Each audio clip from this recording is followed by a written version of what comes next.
Vous ne les connaissez peut-être pas, mais ils possèdent une partie de votre vie numérique, que vous jouez à League of Legends, que vous écoutiez un artiste d'Universal Music, ou que vous suiviez une story sur Snapchat, vous donnez de l'argent à un seul et même géant, j'ai nommé Tencent, avec des parts dans plus de 800 entreprises mondiales.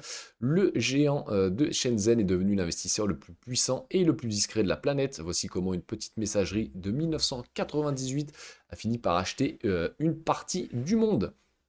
Bienvenue sur Logic Invest. Aujourd'hui, vous l'avez compris, on va faire un deep dive sur la société Tencent que j'ai en portefeuille. Ça fait un petit moment que je le préparais, ce deep dive.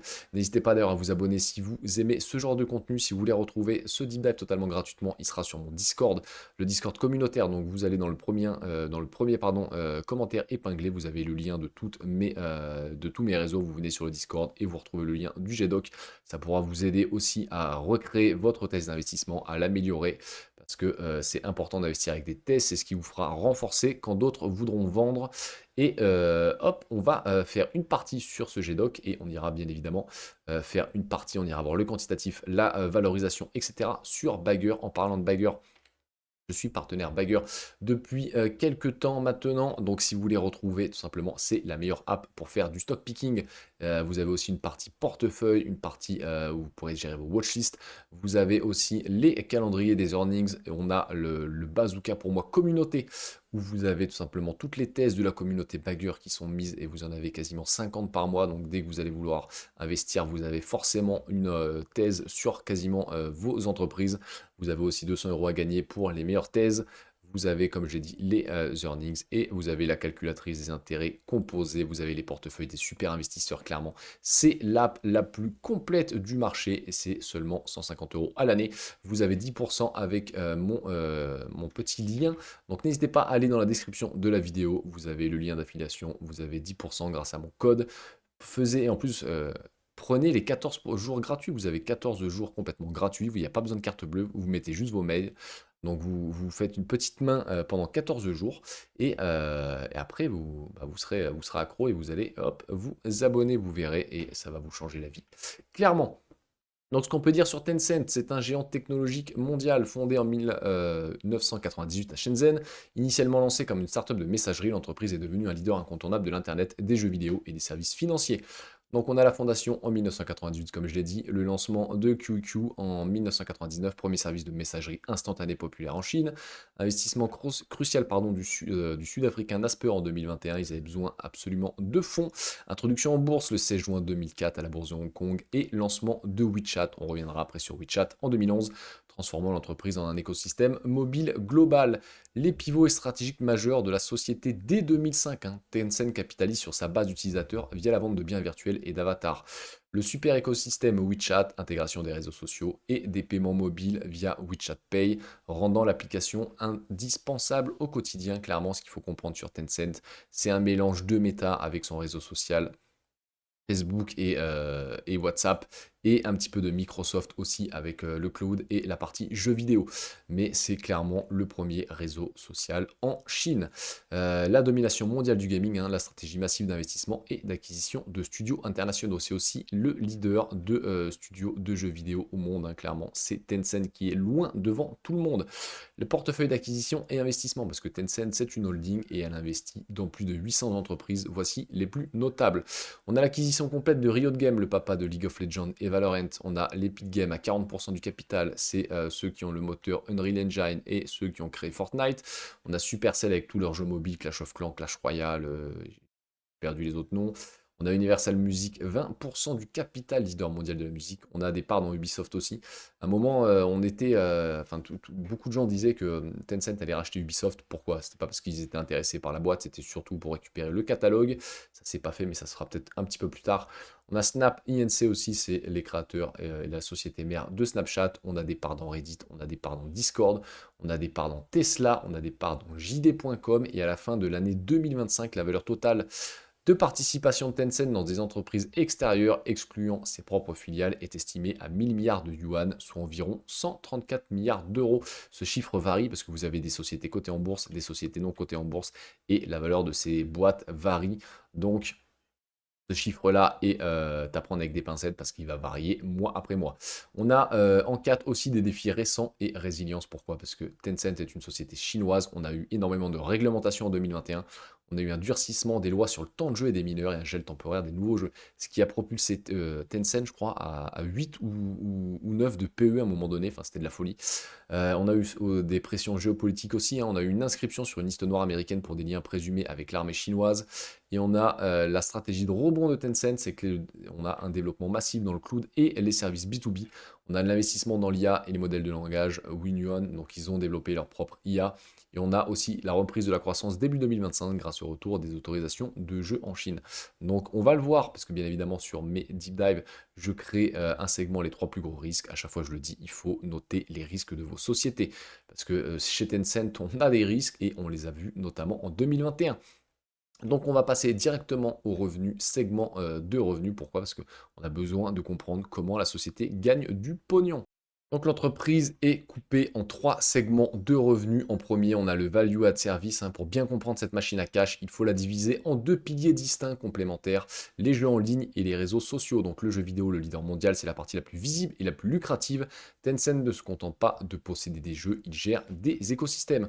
On a le modèle long terme, contrairement à d'autres studios qui dépendent du prochain gros succès. Eux, ils sont pas là pour faire des blockbusters. Tencent mise sur des titres qui durent des années, comme Honor of King. Alors Honor of King, c'est pas très connu en Europe, mais c'est vraiment une dinguerie en Asie, ou PUBG Mobile. Vous avez aussi League of Legends, etc. Ces jeux-là sont là depuis des années. Ils reposent sur quoi? Des mises à jour, des ventes de skins pour des revenus, etc. Tu n'as pas besoin d'acheter le jeu, c'est des jeux bien souvent free-to-play. Par contre, tu vas dépendre, enfin, tu vas vouloir à un moment donné, vu que tu vas être amoureux du jeu, dépenser de la thune dans, dans des skins. Et c'est la puissance des microtransactions, pardon. Le jeu est gratuit, mais l'esthétique et le statut social coûtent cher. Les revenus proviennent de la vente de skins. Donc en gros, pour ceux qui connaissent pas un skin, c'est quoi?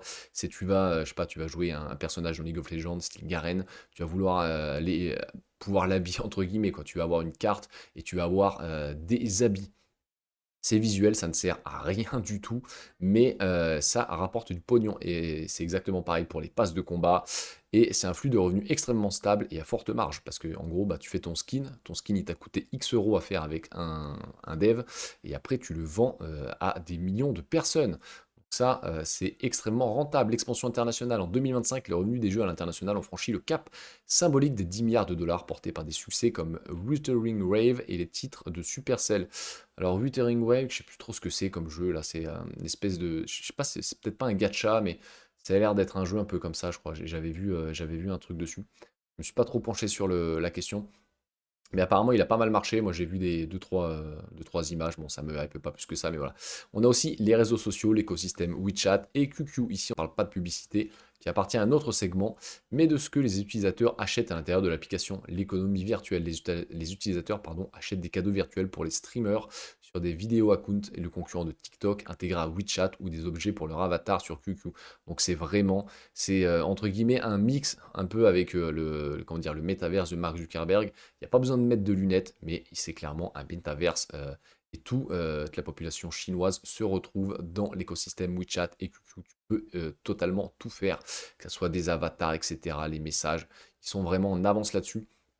Et ça donne aussi au Parti communiste chinois la possibilité, bah, tout simplement, d'avoir énormément comment dire, de données et de connaissances dans ce que sa population est en train de dire ou autre.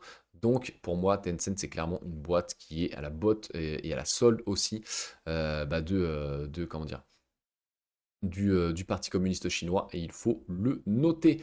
On a les abonnements premium aussi, celui-là inclut les services de streaming de musique, Tencent Music et de vidéo. En 2025, Tencent comptait plus de 267 millions d'abonnés payants à ses services. Et on a aussi des mini-jeux. Forte tendance en 2025-2026, ce sont des mini-jeux légers, jouables directement dans WeChat sans téléchargement. Tencent pardon, touche une commission sur chaque achat effectué sur 6 mini-applications. Ce qu'il faut comprendre avec WeChat, hein, c'est qu'on a le fil d'actualité sociale similaire à Facebook, le flux de vidéos courtes et de streaming en direct, donc que ce soit le TikTok ou entre guillemets, comment dire, Twitch, le chinois. On a le mini-programme, c'est une liste d'applications, jeux, boutiques, services publics qui s'ouvrent instantanément sans téléchargement. Et on a le wallet, donc le portefeuille, hein, l'accès à WeChat Pay pour payer ses factures, ses investissements, où on voyait de l'argent. Donc ce segment-là, on est sur 369 milliards de yuan de revenus et on a une marge brute qui continue d'augmenter. J'ai déjà peiné à trouver ces chiffres-là et j'ai pas pu trouver plus loin que 2023. C'est pas facile du tout de trouver les chiffres d'affaires par segment sur Tencent. Donc en 2025, ça nous donne du 56 milliards d'euros de revenus sur Tencent, sur la partie jeux vidéo, WeChat et QQ sans pub. C'est vraiment juste en gros tout ce qu'ils vendent grâce aux jeux vidéo et à ces applications. Donc il y a une partie aussi fintech et services aux entreprises. Donc c'est pour ça que je dis que ça ressemble, entre guillemets, il y a même une partie un petit peu Mastercard si vous voulez, mais ça ressemble à Meta dans la partie réseaux sociaux, à Microsoft dans la partie gaming et cloud, et un petit peu comment dire, à Mastercard dans la partie fintech. Au-delà du simple paiement, bien que WeChat Pay soit à la phase visible, ce segment est devenu un véritable banque numérique intégrée. Donc on a des paiements commerciaux, le WeChat Pay, Tencent prélève une commission sur chaque transaction effectuée via QR code chez les commerçants. En 2026, la stratégie a évolué vers une immersion dans l'écosystème simplifiant les paiements pour les touristes et intégrant les infrastructures de paiement nationales dans plusieurs pays d'Asie. Service financier à haute marge, c'est ici que se trouve la rentabilité. Tencent propose des gestions de fortune, donc ils placent l'excédent de cash de leurs utilisateurs et on a aussi des prêts à la consommation via WeBank pour les particuliers et les petites entreprises.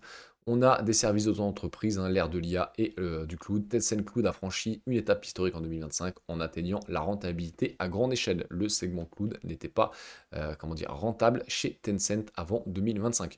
On a l'IA comme moteur de croissance en 2026. L'intelligence artificielle est devenue le principal levier. Tencent investit massivement 80 milliards de yuan dans l'infrastructure de calcul et les modèles de langage parce qu'ils ont tellement de retard par rapport à des Anthropic ou même des OpenAI. On est vraiment très très loin de tout ça chez Tencent et chez nos amis asiatiques. Pourquoi? Parce qu'ils n'ont pas l'accès aux puces, notamment les Blackwell de Nvidia. Donc la domination sectorielle Tencent Cloud est le leader incontesté dans les solutions audio et vidéo portées par son expertise historique dans les jeux vidéo et le streaming. Et on a aussi une synergie avec WeChat. Le cloud profite à l'explosion des mini-programmes de Wix in Shops. Les marchands qui vendent sur WeChat utilisent naturellement les outils technologiques et publicitaires de Tencent pour générer leur activité. Donc là, j'ai fait une petite image avec Gemini. Pourquoi? Parce que je n'arrivais pas à trouver de foutues images avec les revenus des fintech et du cloud pour Tencent. Donc on est sur 229 milliards de yuan avec une marge de 51%. Et on a enfin du cloud qui est rentable. Ça nous donne 33 milliards de dollars de revenus. Et on a en 3 le segment publicité en ligne. Donc on a les plateformes de diffusion. Tencent ne se contente pas d'afficher de bannières, il utilise un inventaire publicitaire diversifié au sein de son super écosystème. On a WeChat, comme je l'ai déjà dit, c'est le canal le plus puissant. La publicité s'y décline dans les moments, les flux sociaux, les comptes officiels, les articles de marque, etc. Et de plus en plus dans les mini-programmes. QQ et QQ.com, bien que plus ancien, le portail d'information et la messagerie QQ restent des carrefours d'audience majeurs pour toucher des segments démographiques spécifiques. Donc là, ça va être des personnes un peu plus âgées. Et on a Tencent Video et News, ce service permettant de diffuser des publicités au format vidéo pré-roll ou des contenus sponsorisés au sein des flux d'actualité. Donc voilà, c'est ce que je disais, Tencent sert aussi au gouvernement chinois pour diffuser des news, etc. Donc ça, il faut l'avoir en tête. On a l'accélération par l'intelligence artificielle pour rester compétitif face à ses rivaux comme ByteDance et c'est TikTok. Tencent a radicalement modernisé sa technologie publicitaire. Le modèle Union, Tencent a massivement investi dans son propre modèle de langage. Cet outil est intégré pour améliorer l'efficacité au ciblage et l'expérience utilisateur, permettant aux annonceurs d'obtenir un meilleur retour sur investissement. C'est exactement ce qu'a fait Meta aussi, et donc il y a énormément de pognon à se faire là-dessus chez Tencent. On a aussi une optimisation en temps réel. L'IA analyse les comportements au sein de l'écosystème jeux, paiements, réseaux sociaux pour proposer des publicités ultra personnalisées. Et là où ils sont encore plus forts que Meta chez moi, pour moi en tout cas, c'est qu'eux ont vraiment, ils ont la vie des gens dans leurs mains en fait. Ils savent exactement ce qu'ils ont acheté, ils savent exactement ce qu'ils ont fait, ils savent exactement les factures qu'ils ont payées, etc., etc. Donc ils peuvent vraiment faire c'est vraiment un épisode de Black Mirror, mais c'est vraiment une pub personnalisée de chez personnalisé. Donc, eux peuvent vraiment gagner énormément d'argent. Le point faible maintenant de Tencent aussi, ce qu'il faut avoir en tête, c'est que leur modèle n'est pas scalable à l'étranger. À part quelques pays d'Asie, vous n'aurez jamais un WeChat en France, un WeChat aux États-Unis, etc. Le marché est verrouillé en Chine, mais ils n'iront jamais ailleurs sur ce segment-là. Et on a aussi une synergie unique avec le MOT. La force de la publicité chez Tencent réside dans son effet de réseau et ses coûts de changement.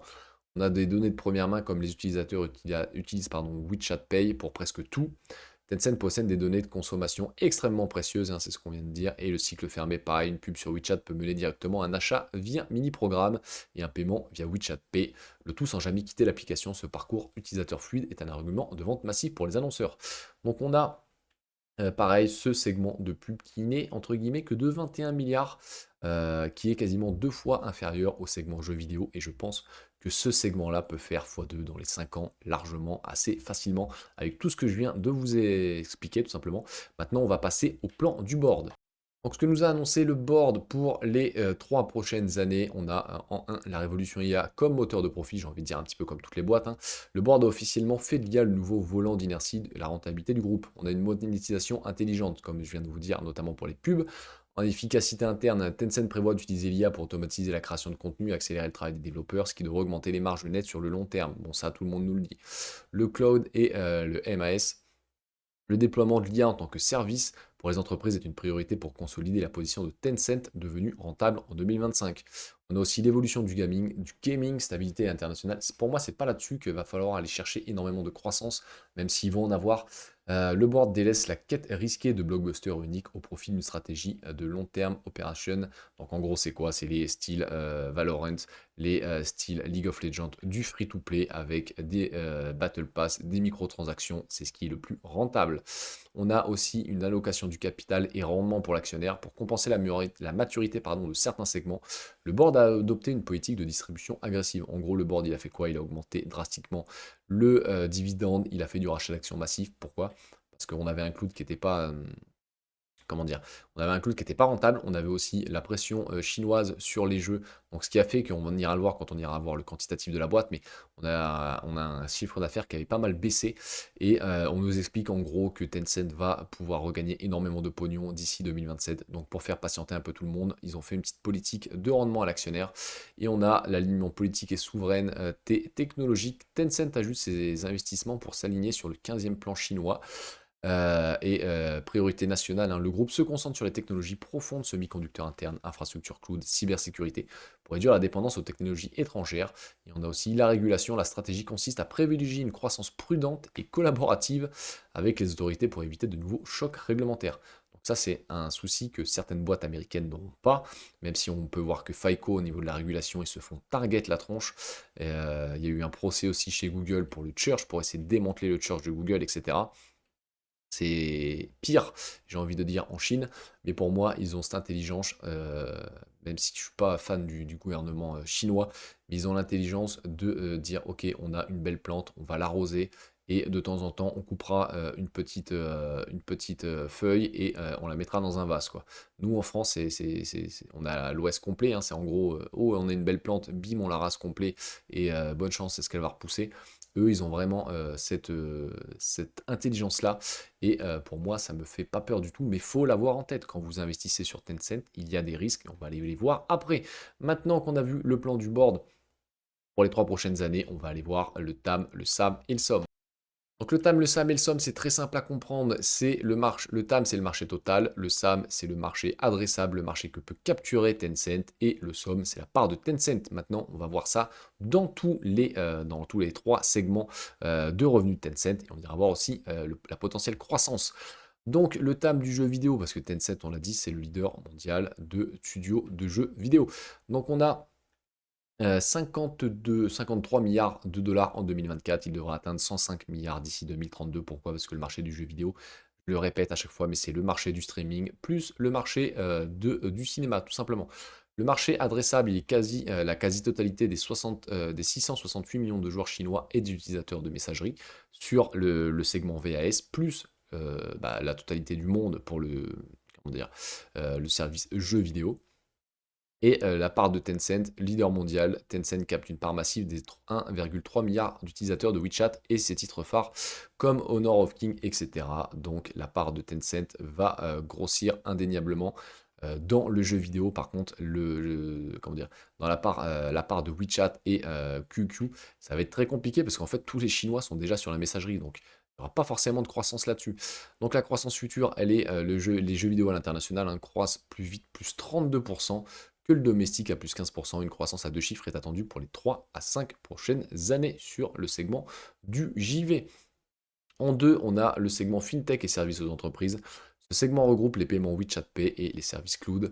Donc le marché, il est estimé à 76 milliards de dollars et sur les FinTech et le cloud et sur le marché chinois est estimé à 61 milliards de dollars. Pourquoi? Parce qu'aucune société européenne ni américaine ne fera du cloud avec Tencent. Donc le SAB, le marché adressable, il est de 943 millions d'utilisateurs de paiement numérique en Chine. C'est exactement pareil pour les FinTech, hein, très peu à part en Asie, très peu de FinTech, enfin, très peu de pays auront envie de commercer et de faire du business avec Tencent. Donc la part de Tencent, c'est la codomination de marché, le duopole avec Alipay de chez Alibaba et le cloud, pardon, ils font partie du top 4 des fournisseurs, part de marché global de 79%, partagé avec Alibaba, Huawei et Baidu. Mais comment dire, Tencent reste numéro 1. Croissance future, le cloud a cru de 22% fin 2025. Tencent Cloud est devenu rentable en 2025 aussi, ouvrant la voie à une amélioration des marges structurelles d'ici 2028. On a en 3 la publicité en ligne, le market service. Il s'agit des revenus publicitaires sur WeChat, Moment, Video Account, Tencent Video et QQ. Donc le marché global, hein, le marché de la publicité digitale en Chine, encore une fois, ce sera en Chine, le marché de publicitaire de Tencent, le TAM ne peut pas être en Europe ni comment dire, aux États-Unis, parce que vous avez bien compris que WeChat n'arrivera jamais ici. Donc le marché, hop, il devrait atteindre 692 milliards de dollars en 2030. La portée immense de l'écosystème WeChat, particulièrement, je vais y arriver, les vidéos accounts dans le temps passé par utilisateur a augmenté de plus de 20%. La publicité génère 19% à 21% des revenus totaux du groupe. Et la croissance future, Tencent a lancé l'outil AIM+, pour automatiser la campagne, permettant une croissance des revenus publicitaires de 17% fin 2025. Je vous avais dit hein, que les revenus pub, pour moi, ils allaient croître de manière significative, supérieure à la moyenne de l'industrie, parce que tout simplement, ils ont les données de tout le monde, ça fait peur, mais c'est comme ça. Et les monétisations des vidéos, les revenus publicitaires liés aux vidéos courtes sont le levier de la croissance le plus dynamique pour 2026-2027. Donc pour moi, les trois secteurs de revenus de Tencent ont énormément de croissance à aller chercher. Même la croissance domestique reste forte, notamment grâce à la publicité. On va passer maintenant tout simplement à une chose qu'il ne faut surtout pas prendre à la légère, c'est les trois plus gros risques de l'entreprise. Donc vous l'avez compris, risque numéro 1, les risques réglementaires et les pressions politiques. On a un contrôle du gaming, Pékin impose des limites strictes sur le temps de jeu des mineurs et gèle régulièrement l'approbation de nouveaux titres pour lutter contre l'addiction, ce qui impacte directement les revenus de Tencent. Alors pour le jeu vidéo, c'est pas très grave. Pourquoi? Parce que le jeu vidéo, Tencent peut le distribuer, enfin le distribue déjà en Europe et aux États-Unis. C'est vraiment l'application WeChat et QQ qui n'ira jamais ailleurs que là-bas. En gros, c'est simple, vous ouvrez, au lieu d'ouvrir votre Facebook, vous ouvrez WeChat et vous avez vraiment toute une interface, un écosystème. Vous pouvez payer vos factures, vous avez toute votre vie dessus. Ça, faut bien arriver à le comprendre. On a en deux les tensions géopolitiques et guerres technologiques. Tencent est pris en étau entre la Chine et les États-Unis, ce qui menace son expansion et ses capacités techniques. Clairement, moi, je n'achète pas Tencent, je n'ai pas Tencent dans mon portefeuille pour l'expansion de la fintech et du cloud de Tencent, hors quelques pays d'Asie, parce que ça ne sera jamais le cas. Et elle a été sur liste noire en 2025 hein, à cause des liens présumés avec l'armée chinoise, provoquant une instabilité de son action.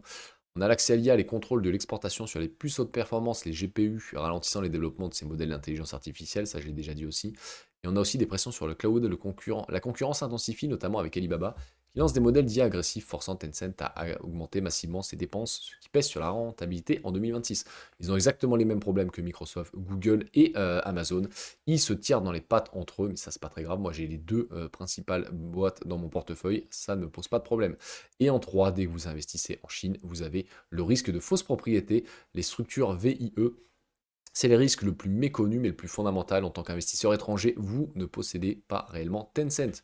Pourquoi vous n'êtes pas propriétaire hein? La loi chinoise interdit ou limite strictement la détention de capital par des étrangers dans des secteurs stratégiques comme Internet et les médias.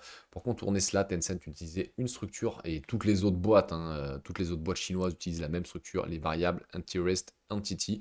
Le mécanique, c'est quoi? Vous achetez une action de Tencent à Hong Kong ou via des ADR, etc.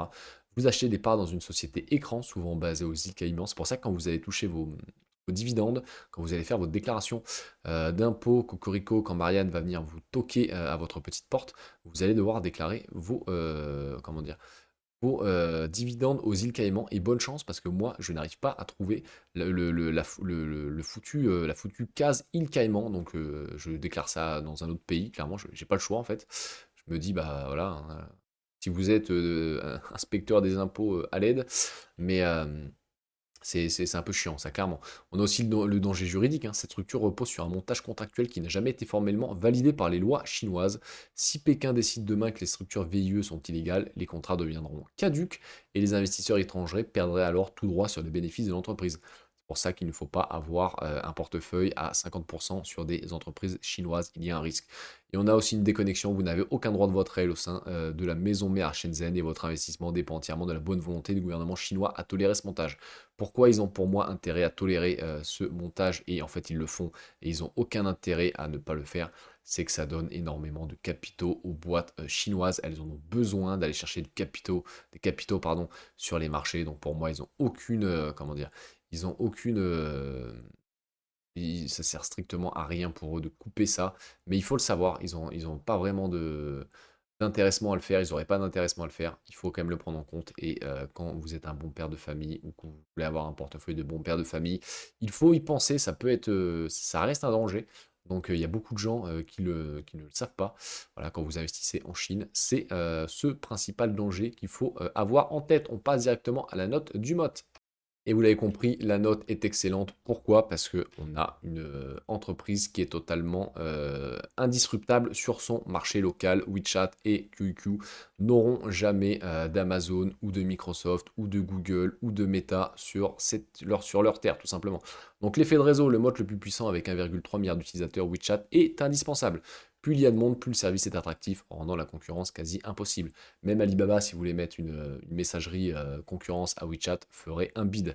Coût de changement en dépendance forte de l'utilisateur. Quitter l'écosystème signifie perdre ses contacts, son historique, son portefeuille. Donc, personne ne va quitter et pour aller où, j'ai envie de dire. Les actifs intangibles, la marque WeChat est totalement intégrée à la vie quotidienne. L'entreprise possède également un portefeuille de propriété intellectuelle massif via ses studios de jeux mondiaux et ses parts dans les autres entreprises aussi. Économie d'échelle géante, Tencent répartit ses coûts de marketing et d'infrastructure sur une base d'utilisateurs immense, tout en optimisant sa R&D grâce aux données en temps réel de ses joueurs. Et on a 0 point en réglementation de marché, hein. C'est pas une protection justement, mais une menace. Les interventions soudaines de Pékin, limites de jeux vidéo, etc. Et les tensions géopolitiques créent une instabilité permanente pour l'entreprise. Donc, pareil, il faut l'avoir en tête. Maintenant qu'on a vu la note du mode, pour moi, elle est de 20 sur 25. C'est pas du tout le principal problème de Tencent, c'est plutôt ça, comment dire, enfin, pas vraiment la participation, mais l'État chinois qu'il y a derrière, c'est clairement un red flag. En tout cas, c'est vraiment un risque qu'il ne faut pas oublier. On va passer sur Bagger et on va passer sur le volet quantitatif, les amis. Maintenant qu'on a vu la boîte, comme d'habitude, pourquoi je fais une thèse, je dois répondre à la question, est-ce que je comprends comment l'entreprise gagne de l'argent? Oui, je comprends comment elle gagne de l'argent. Est-ce qu'elle est sur un marché qui va perdurer et qui va croître? Oui. Et est-ce qu'elle a un rempart concurrentiel assez fort? Oui aussi. Maintenant, une fois que j'ai ma thèse d'investissement, si j'ai une conviction, j'investis. Si j'ai pas de conviction, je n'investis pas, bien évidemment. J'ai déjà passé au crible le quantitatif pour pas me taper un deep dive, vous comprenez bien, sur une société qui ne m'intéresse pas. Donc au niveau des revenus, ils sont en croissance en CAGR de 21% depuis 10 ans. Sur les bénéfices, on est sur du 22% et les free cash flow ont cru de 19,39% depuis 10 ans. Donc là, on est en yuan en termes de revenus, mais j'ai fait mes petites notes, hein, je suis un bon élève. Donc en gros, en chiffre d'affaires en 2025, on est sur du 100 milliards de dollars. Les bénéfices, on est sur du 32 milliards de dollars et on a 28 milliards de free cash flow. C'est un peu plus simple. En termes de marge, on va aller les voir aussi.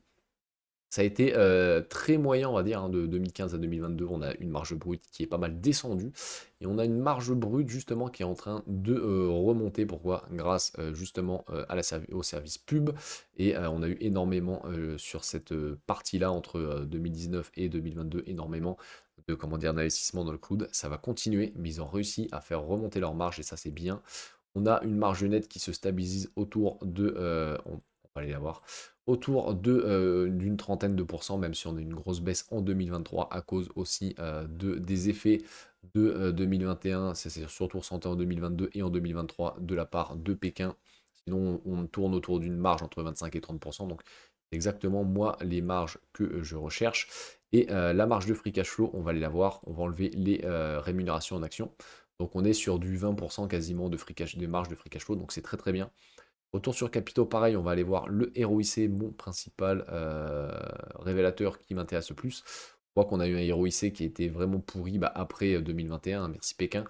On a 2 années difficiles, là on remonte un petit peu la pente, c'est légèrement mieux en 2025, il va falloir que le ROIC augmente si on veut regagner pas mal d'argent. Et en termes de dépenses, bien évidemment, on a le CAPEX qui va augmenter avec le cloud. On a la R&D, bon ça me dérange pas trop, on n'est pas sur des chiffres de dingue. Et on a par contre des rémunérations en action. Donc ça me fait un petit peu chier aussi, mais bon. On est à 13%, voilà, si on enlève la marge, enfin si on enlève pardon, les rémunérations en action par rapport à la marge de free cash flow, on est sur du 20%, donc c'est pas déconnant. On a une dette quand même hein, qui est là, faut pas la nier, mais bon, dette sur EBITDA, on est largement bon. Va falloir la surveiller aussi hein, avec les investissements, etc. Est-ce que la dette va pas grossir? Va falloir avoir tout ça en tête. Les actions en circulation, comme on l'a dit, on a justement, hop, on va dézoomer un petit peu, ils font du rachat d'actions depuis 2023 et on élimine quasiment 3% d'actions par an. On va nous se dire pour une valorisation qu'on va éliminer 2% d'actions. On peut justement le voir ici. Hop, en 2025, on a eu, 2024 même, on a eu des 100 milliards de yuan de rachat d'actions. On en a un petit peu moins, mais ils ont augmenté le dividende. On a 75 milliards, on a vraiment du gros rachat d'actions ici. Et on a une grosse augmentation aussi du dividende. Alors, le payout ratio n'est pas important. On a un tout petit yield à la cotation actuelle. Je crois qu'on est en gros sur 1%, à peu près 1% quand elle est à 50 euros, parce que vous allez voir qu'on a une cotation en euros aussi. Et on a 22 années d'augmentation du dividende, et sur 5 ans, ça fait plus 33% de dividende, donc augmentation massive du dividende de la part de Tencent, et on commence à avoir un payout un peu plus important, 20% du free cash flow. Il ne faudrait pas que ça augmente trop vite non plus, donc j'espère qu'ils ne vont pas trop augmenter le dividende, ils vont plutôt faire du rachat d'actions.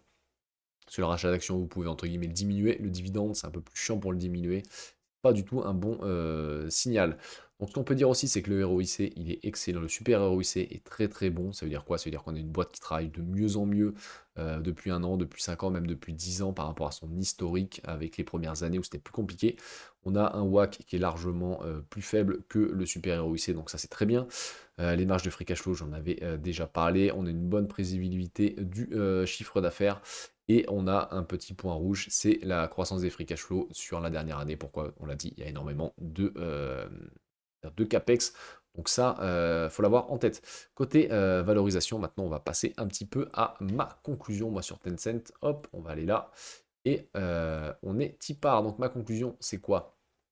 C'est très simple. Moi, je suis satisfait d'avoir du Tencent en portefeuille. Cependant, dans une optique de simplification, j'ai pas envie de renforcer Tencent ni Alibaba dans ma poche quality, et je vous explique pourquoi. Parce que j'ai entre guillemets un petit DCA entre 1000 et 1500 euros par mois. Donc j'ai raté TSMC, j'ai raté SKNX parce que je me suis dit, j'attendais des meilleurs, on va dire, moments pour rentrer dessus. J'attendais une baisse de ces deux actions, baisse qui n'est jamais venue malheureusement. Donc dans ma partie ETF de mon portefeuille, j'ai un ETF pour être exposé à la partie Asie. Et en fait, ce que je vais faire, parce que là, j'avais envie de renforcer Tencent récemment à cause du prix qui a pas mal chuté, on ira le voir après. Mais j'avais aussi envie d'acheter du SKNX par exemple. Et TSMC m'intéresse. Donc moi, dans ce ETF-là, regardez, on va aller voir un petit peu la position. Donc on a du TSMC pour 17%. En gros, c'est les capilles boursières, hein, du Samsung électronique. Samsung électronique aussi m'intéresse. Pourquoi? Parce qu'ils sont aussi, comment dire, en train de progresser dans la RAM et dans la HBM. Et actuellement, moi clairement, je ne sais pas répondre à la question est-ce que Samsung va pouvoir attraper SKNX dans cette HBM. Donc, sachant qu'ils ont fait d'énormes progrès sur ce que j'ai vu et j'ai lu récemment. Donc, en fait, c'est une entreprise aussi qui pourrait potentiellement m'intéresser. On a du Tencent à 5%, on a du SKNX à 3% et du Alibaba aussi à 3%. Donc, en fait, quand j'achète une part de ce ETF-là, je crois qu'il doit être à 80 balles, enfin bref, je peux en acheter facilement. Quand j'achète une part de cet ETF-là, j'achète quasiment pour 35% de cinq sociétés que j'aurais envie d'avoir dans mon portefeuille Quality, que je ne peux pas acheter parce que je crois que SKNX, ça doit être 1000 euros la part, etc. Donc je me dis, écoute, le plus simple, c'est d'acheter tes 5 champions. Alors bien évidemment, vous allez me dire: «Oui, mais tu as 70 d'autres entreprises que tu ne veux pas». Certes, mais si demain le, gagnant, je ne sais pas moi comment dire? Du cloud en Chine, c'est Baidu ou, comment dire? J'ai perdu le nom là, enfin bref, Baidu ou, j'ai perdu totalement le nom de la quatrième boîte, mais bref. Si c'est l'autre entreprise, elle sera largement, elle va augmenter en tout cas sa capitalisation boursière et elle s'intégrera directement dans le top 10. Donc en fait, j'aurais pas de choix à faire. C'est pour ça que, stock picking et ETF sont complémentaires. Moi, cet ETF-là, je le trouve très intéressant. En plus, il rentre dans ma, comment dire? Dans ma stratégie où tous mes ETF sont distribuants pour augmenter mes revenus mois après mois, année après année. Ça, j'ai déjà détaillé aussi pareil. Donc le seul point faible, c'est qu'il est à 0,70 de frais par an. C'est énorme pour un ETF. Mais l'Asie, c'est assez compliqué d'investir là-bas. Donc tous les autres ETF sont quasiment au même prix. Il y a un énorme encours. Il y a très peu de risques sur cet ETF-là. Et en fait, il a mes 5 champions, quoi, en fait. Donc j'ai pas. Et d'autres entreprises aussi qui sont certainement très sympas à des petites capitalisations, à des petites, pardon, capitalisations. Donc en fait, je vais renforcer tout simplement dès que je vais vouloir acheter du Alibaba ou du Tencent ou du Taiwan Semiconductor ou du SKNX ou du Samsung, je vais racheter des parts de cet ETF. On va aller le voir dans mon portefeuille ETF juste après. Mais j'ai quand même calculé un prix juste, les amis, pour Tencent avec une croissance, avec tout ce que j'ai vu dans ce deep dive. Je pense que 10% de croissance des free cash flow, un PE de 21, ça donne, vous avez une sorte d'ADR, alors ça s'appelle pas ADR, mais en euros, ça donne 51 euros. Je crois qu'actuellement, c'est à peu près ce qu'on vers la valeur actuelle du titre. J'ai une, comment dire, un prix juste avec on va dire un cours un peu médian à 12% de croissance des free cash flow. Un peu de 23, ça nous donnerait 62 euros. Et une version un peu optimiste, 13% de croissance des free cash flow. Un peu de 25 et un cours à 70 euros. Actuellement, ça se paye 19 fois le free cash flow, 14 fois les operating cash flow, et avec les autres versions, vous avez les autres métriques. On va passer directement à l'onglet valorisation, ça va être un peu plus simple à comprendre. Donc actuellement, voilà, moi j'ai fait quelque chose d'assez conservateur. Je pense que 10% de croissance des free cash flow, c'est largement atteignable. Ça donnerait 8% en croissance organique, et j'ai envie de dire 2% grâce au rachat d'actions. Je pense qu'on est largement bon. Si on regarde sur les 5 ans, c'est un petit peu près ce que ça a donné. Ça a donné 9% en organique avec les rachats d'actions. Enfin, ça a donné 9% en complet, pardon. Mais on a eu des années difficiles, notamment 2021 et 2022. Et c'est remonté qu'à partir de 2023, à cause de la régulation, etc. Donc je pense que 10% en étant conservateur, c'est pas déconnant du tout. En termes de PE, j'ai mis un PE de 21, on a une médiane à 25. Ça s'est payé, je l'avais dit, hein, ça s'est payé 9 fois les bénéfices en 2022. Donc là, clairement, je pense qu'il fallait mettre sa maison sur Tencent, même, j'ai pas peur de le dire, à cette époque-là. Actuellement, ça se paye 17 fois les bénéfices, 14 fois en forward PE, 19 fois les free cash flow et 14 fois les operating cash flow. Donc moi, ce que je fais, c'est que dès que j'investis dans une boîte chinoise, à cause de la pression de Pékin et des risques géopolitiques, moi, je rajoute 5 de PE à la boîte. Donc si je rajoute 5, on est sur du 22 de PE et du 19 de forward PE, donc on n'est pas non plus des côtés de dingue, mais on a quand même une boîte qui serait potentiellement intéressante en termes de PE, etc. Le forward PE projeté, la médiane à 5 ans, elle était 18, actuellement elle est de 14, donc on pourrait avoir vraiment un bon petit signal d'achat sur Tencent actuellement. On a des résultats quand la vidéo sort jeudi d'après. Donc moi, pour un potentiel premier achat, encore une fois, ce n'est pas un conseil d'investissement, faites vos propres recherches. Mais clairement, tous ceux qui veulent avoir du Tencent ou renforcer du Tencent en portefeuille à ce prix-là, je trouve qu'on est assez sympa en termes de valorisation, hein. Donc il faut aller chercher les 10%, mais on pourrait très bien aller chercher 9%. Alors vous allez me dire, vous n'avez pas, t'as pas de marge de sécurité, mais là, moi je trouve que 10% c'est vraiment conservateur, hein. Je pense qu'en vrai, le médian, comme j'ai dit, hein, 12% avec un peu de 23, voilà, ça nous donnerait une marge de sécurité de 20%, 16% de rendement estimé par an. Moi, je trouve qu'on est là sur un cas un peu plus, un cas un peu médian de ce que pourrait faire l'entreprise. En tout cas, dites-moi ce que vous en pensez en commentaire. Si vous êtes actionnaire de Tencent, si vous souhaitez acquérir du Tencent ou du Alibaba, ou si vous avez du Baidu ou la quatrième société que j'ai complètement oublié son nom, malheureusement, c'est Alzheimer qui me guette. Bref, encore une fois, n'hésitez pas à me rejoindre sur les réseaux aussi, vous avez tout en premier commentaire épinglé. N'hésitez pas à aller vous faire la main sur Bagger, vous avez 14 jours totalement gratuits. Venez aussi sur le Discord si vous voulez retrouver mon deep dive, et n'oubliez pas, la chose la plus importante, c'est qu'investir est une formidable raison d'être heureux.